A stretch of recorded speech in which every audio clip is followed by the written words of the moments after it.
জানেন কি, একটি সামান্য প্রাণী আপনার রাতের ঘুম কেড়ে নিতে পারে, এমনকি আপনাকে ঘরবন্দিও করে ফেলতে পারে। না, আমি কোনো বাঘ বা সিংহের কথা বলছি না, বলছি আমাদের অতি পরিচিত প্রাণী কুকুরের কথা। কেন কোটি কোটি মানুষের কাছে এই চার পেয়ে বন্ধুটি সবচেয়ে বড় আতঙ্কের নাম? আজকের পর্বে জানব সাইনোফোবিয়া কি, কারণ, লক্ষণ ও প্রতিকার।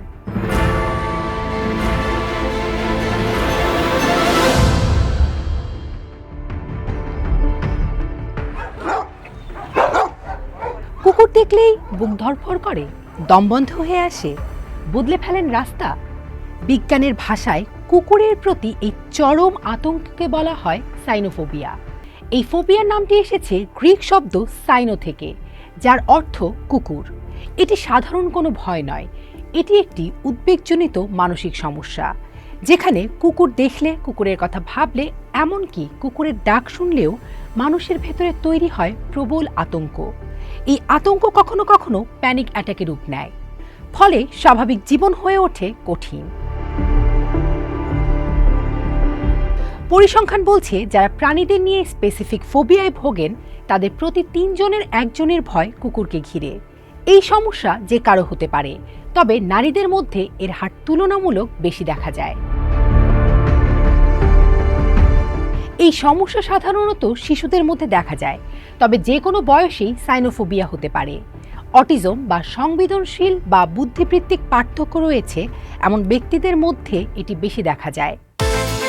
বিকাশ পেমেন্টে 10,000 টাকার বেশি অফার, শপিং চলছে তো। যদি বিষণ্ণতা, জেনারেলাইজড অ্যাংজাইটি ডিসঅর্ডার, মানসিক অসুস্থতার ইতিহাস, obsessive compulsive disorder, panic attack বা প্যানিক ডিসঅর্ডার বা অন্য কোনো ফোবিয়া বা পরিবারের ফোবিয়ার ইতিহাস, মাদকাসক্ত সংক্রান্ত সমস্যা থাকে, তবে সাইনোফোবিয়ার ঝুঁকি বেশি হতে পারে। যারা কুকুরের সঙ্গে ভয়ঙ্কর অভিজ্ঞতার মধ্য দিয়ে গেছেন, তাদের মধ্যেও এই ফোবিয়া হওয়ার সম্ভাবনা বেশি। কুকুর কামড় না দিলেও তাড়া করা বা হুমকির মুখে পড়া সাইনোফোবিয়া তৈরি করতে পারে। এই ফোবিয়া পোস্ট ট্রমাটিক স্ট্রেস ডিসঅর্ডারের অংশ হিসেবেও গড়ে উঠতে পারে। কখন বুঝবেন আপনি সাইনোফোবিয়ায় আক্রান্ত? লক্ষণগুলো খেয়াল করুন। কোনো কুকুরের মুখোমুখি হলে বা কুকুরের কথা ভাবলে কি শরীরে এই পরিবর্তনগুলো দেখা দেয়?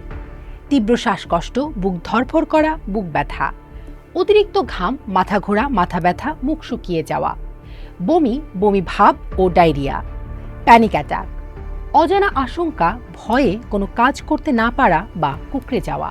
যদি হয় তবে বুঝবেন এটি কেবল সাধারণ ভয় নয়, এটি সাইনোফোবিয়া। অনেকে তো কুকুরের ভয়ে বন্ধুদের বাড়ি বা পার্কে যাওয়াও ছেড়ে দেন। ভয় পাওয়ার কিছু নেই, বিজ্ঞান বলছে এর দারুণ সব চিকিৎসা আছে। প্রথমত, এক্সপোজার থেরাপি। চিকিৎসক ধীরে ধীরে আক্রান্ত ব্যক্তিকে কুকুরের সংস্পর্শে আনেন। কিছু ক্ষেত্রে ভার্চুয়াল রিয়েলিটি থেরাপিও ব্যবহার করা হয়।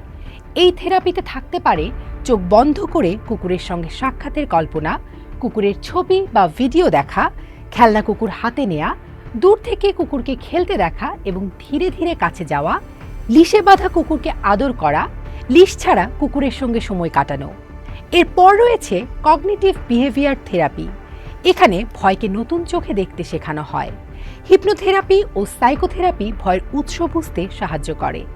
প্রয়োজনে চিকিৎসকের পরামর্শে ওষুধ দেয়া হয়। জীবনযাপনের পরিবর্তন, যেমন মাইন্ডফুলনেস, যোগব্যায়াম, শ্বাস প্রশ্বাসের ব্যায়াম ও ধ্যান উদ্বেগ কমাতে দারুণ সাহায্য করে।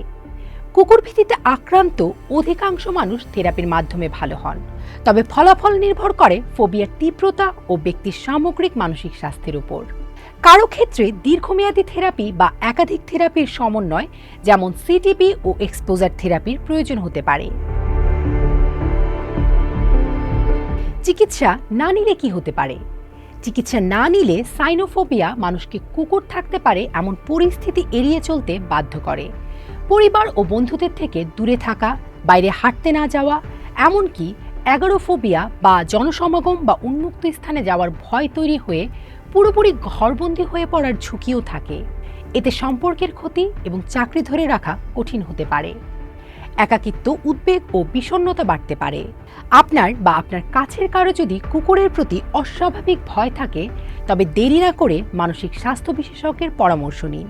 সচেতনতা, সহানুভূতি এবং সঠিক চিকিৎসা, এই 3 মিললেই ভয়ের দেয়াল ভেঙে ফিরতে পারে আত্মবিশ্বাসী স্বাভাবিক জীবন। নির্ভয়ে হাঁটুন। দেখা হবে আগামী পর্বে। জানাবো বিড়ালের মতো কিউট প্রাণীর প্রতি ফোবিয়া নিয়ে। সুস্থ থাকুন, সচেতন থাকুন, বণিক বার্তার সঙ্গে থাকুন।